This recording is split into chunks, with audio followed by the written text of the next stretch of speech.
covering an area of terrain, going unseen, and hopefully observing someone before they've seen you, and then manoeuvring close enough to make your first shot count. You know, essentially that is a definition of what sniping, hunteering, or hunting itself is. So the basics are the same for all of these different activities, be it hunting, whatever. And they're the things that you just need to focus on. There's lots of things on the internet that are all equipment based, and yeah, you can buy really good kit, you can buy better ghillie suits, you can buy better rifles, you can buy better ammunition, you can buy better hop rubbers, you can buy better barrels, you can buy better webbing sets, you know, you can buy better boots, you can buy better in everything. You can buy better iPro,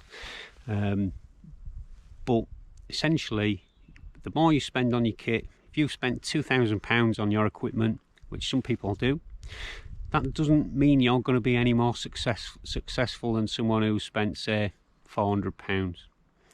You know, because it's the man that makes the sniper. It's not equipment based. It's not about buying advantages, loads of pyros, grenade launchers, higher rates of fire, and just pushing through the objective, throwing pyros as you go, clearing every corner with aggression. That isn't about you know, sniping. Sniping isn't victory through superior firepower. It's victory through intelligent play, and generally, you know, inferior firepower really.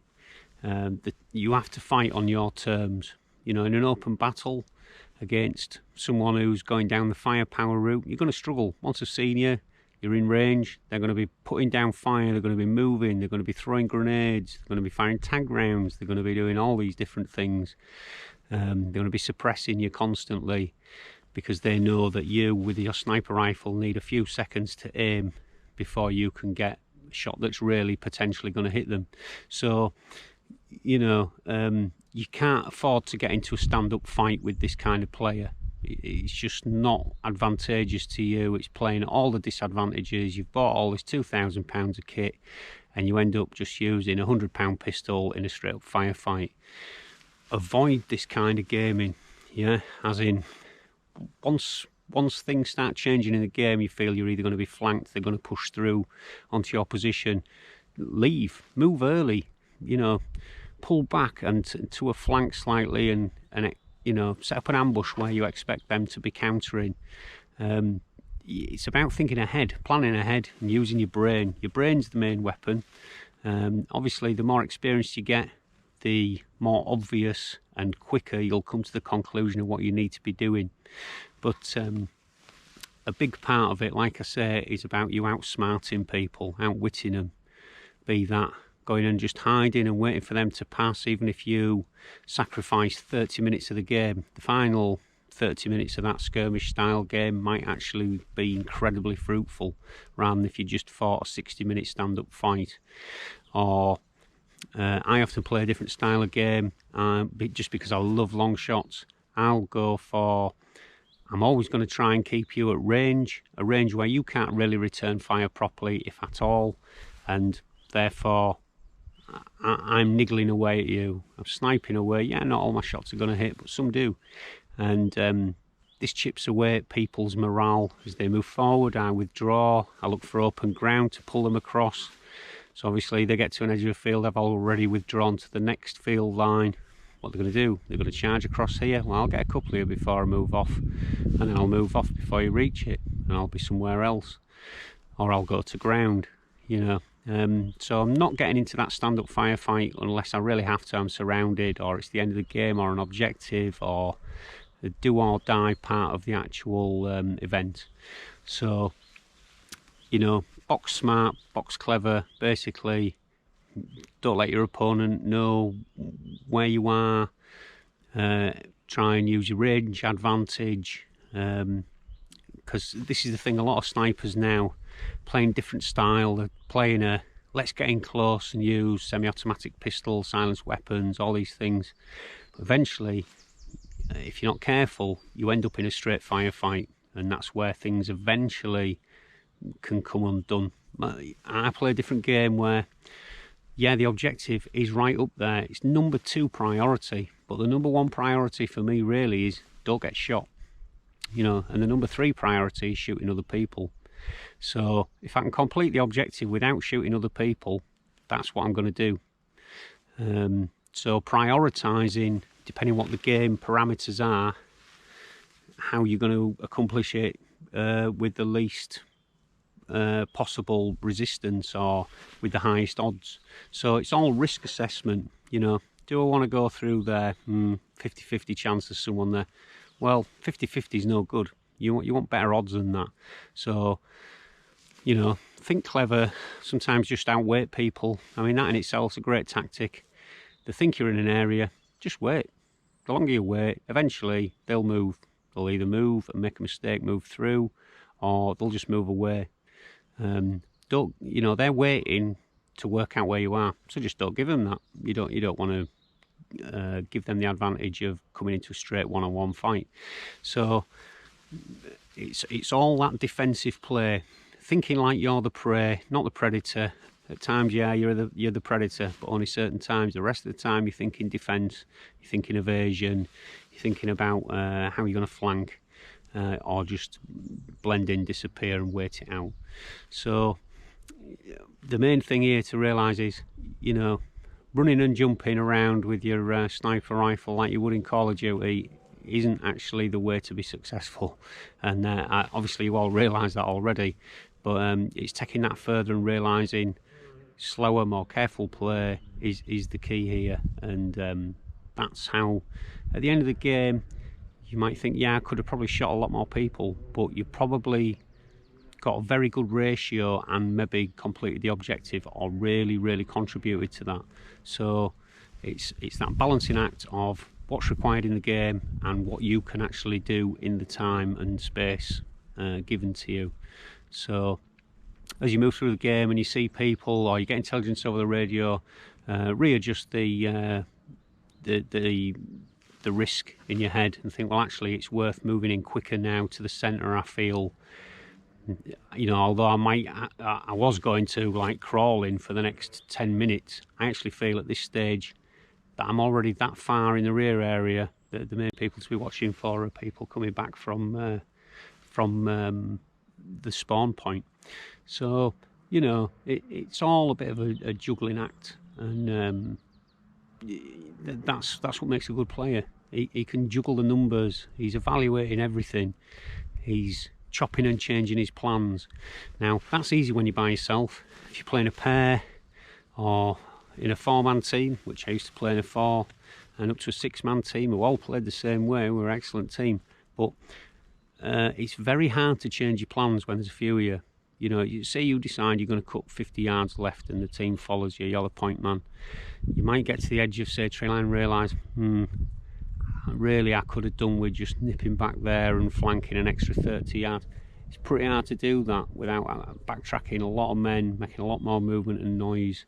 So this is why smaller teams or individuals are far more opportunist. You can just suddenly change what you're doing. It doesn't matter that you're now done a 180 and going back, because there's only you. So you don't need to give people hand signals, you don't have to watch out for friendly fire, you know. So there's many advantages to working solo. Obviously the downsides are, once the contact happens, there's only you. You've got one angle of fire and you've got one gun. Obviously 2 men, 2 fire arcs, interlocking arcs, or one of you's maybe got a semi or full auto. You just got 2 guns you can suddenly put down in a close range contact. Yeah, there's more security, but there's more visibility, and it's that balance. So I recommend, unless you've got a really good team who know how to work with excellent spacing, you don't want to be playing in teams of more than 2. You know, 2 people, I'd put a good 20 yards between you. I'd use hand signals. So let's quickly look at hand signals. The very basic ones that we use are the backbone of everything you'll ever see. So if I point at my eyes, I can see. So I could say, I can see over there. Thumb down is the enemy. So I could signal, I can see over there enemy 2. So it's combinations of these very simple things, such as I can hear, yeah, or I'm not sure. So you might point at the other player, point here, point in a direction. So you're asking him, can you hear something over there? Whereas he might give the, you know, no, or he might give the, I'm not sure. Yeah, or he might give you a thumbs up. Yeah, it's friendlies. So friendlies, a thumbs up, enemies, thumbs down. Obviously direction is your extended hand or arm if you're in a concealed position. But basically, you know, these combinations of hand signals, between them, like you can put your hand on your head, that means come to me. You might go like this, that means crawl. So I might point at you, crawl, hand on my head, so you crawl to me. Or if I hold my finger and thumb close together, that means short range or close. Or I can hold my finger and my thumb out, and that means more of a mid-range. And if I hold my arm out with my hand down like this, that means long range. So I can signal, you know, there's 3 enemy over there, short range. Yeah, or I can go like that with my fingers, which means move, flank, or any of those sort of kind of words. I could point at you, tell you to move, and then give you a direction and a heading. Yeah, or I could tell you just to get down. Yeah, or I could say spread out, or I could tell you I'm reloading.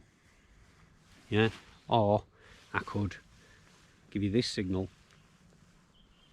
and that indicates that if something happens, whatever happens in the next 50, 100 yards, whatever, I'll meet you here. So it's a rendezvous point. So as you're moving through, you're giving these hand signals, you're passing on information. I think I heard something over there. You'll sit and wait, and then eventually it'll be like, nah, let's move. So, you know, it's all about freeze. It's all about very simple, basic hand signals. I can say, I want to talk to you, or I can hear talking over there, you know. So just a very, very small vocabulary of words, and, you know, he's hit. Yeah, so I can point over there, I could say, I can hear talking, the hit out. Yeah, so, you know, get together with your teammates, discuss hand signals, practice them at distance and short range, because when you're up close you don't want to be waving your arms everywhere. The smaller hand signals, literally finger and hand signals, combinations of hands, come up with your own. But there's many times where you can't use a radio, you don't have time to press the button, you don't want to move your arm to press anything, you don't want to speak, you know, your hands are on the gun. So there's times where your hand's on the gun and all you might do is just signal, you know, you get down to enemy that way. So, you know, working close up, there's many times you'll work absolutely toe to toe with people, depending on how dense the terrain is. Plenty of times when it's open you need to be spreading out using longer distance and using radio comms. But whatever you do, communication, teamwork, it's all a force multiplier, and it's all what goes towards making you successful in the game. So look at all these other aspects rather than just focusing on accuracy, range, you know, shooting itself, or just focusing on concealment. You need to be focusing on the actual aspects of movement, stalking, which is wearing all this kit and moving around successfully. But you also need to be looking at other stratagems and tactics to use in the game on the day. So, you know, I'll just say this, it all depends on the environment as well. Like today, it's incredibly calm, the sun's low, it's creating very long shadows. I'll pull back and you'll see.